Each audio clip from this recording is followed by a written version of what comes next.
Всем привет, уважаемые подписчики и гости моего канала. С вами Винни. И сегодня поговорим немножко о Rust. То есть я вам покажу свои базы, у меня их две. Сегодня ближе к полуночи будет Global Vibe на всех серверах. И сейчас я в ускоренном режиме пробегусь по двум базам. Чисто оставлю эти фрагменты видео на своем канале, потому что я с февраля, скорее всего, прекращу играть в Rust. Вот, отыграю еще последний вайп, который начнется сейчас, вот, с завтрашнего дня. Поиграю сколько смогу, потом выход Kingdom Come Deliverance, я ее покупаю. И начнется ежедневное прохождение в Kingdom Come. Я буду выкладывать видео каждый день. Сейчас я быстренько пробегусь по комнатам моих баз, а вы посмотрите, а для себя это просто на память.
Мы должны делать так, пока мы знакомы, пока мы гуляем по спальным районам.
Мы должны делать так, пока мы знакомы, пока мы гуляем по спальным районам.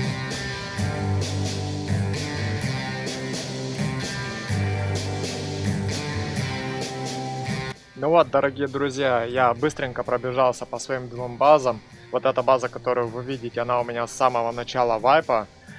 Вот, и там где-то примерно 15 дверей. Ее пытались рейдить где-то под конец второй недели. Снесли 4 или 5 дверей, но до конца не прошли. Я ее восстановил, в принципе, построил такой буферный второй этаж, полуэтаж. И данное видео является просто как некой память. То вот в таком-то вайпе вот у меня были базы, соло-базы. Возможно, я потом включу в будущем, посмотрю это видео. Но так или иначе, я говорю сразу, что в феврале выходит Kingdom Come Deliverance. Я его покупаю и буду каждый день делать прохождение по этой игре, замечать. Боюсь, что в Rust у меня уже просто не будет времени играть, заниматься Rust'ом, потому что я делал неоднократно попытки восстановить клан. Но, как говорится, все опирается в человеческий фактор. Желающих играть в Rust много людей, но, так сказать, адекватных людей, отвечающих за свои слова и поступки, в Rust'е мало. Но это видео не несет никакой смысловой нагрузки. Сейчас я сегодня-завтра сделаю видос, как я и обещал, по Kingdom Come Deliverance. Факты номер 2. Всем спасибо за просмотр. До новых встреч.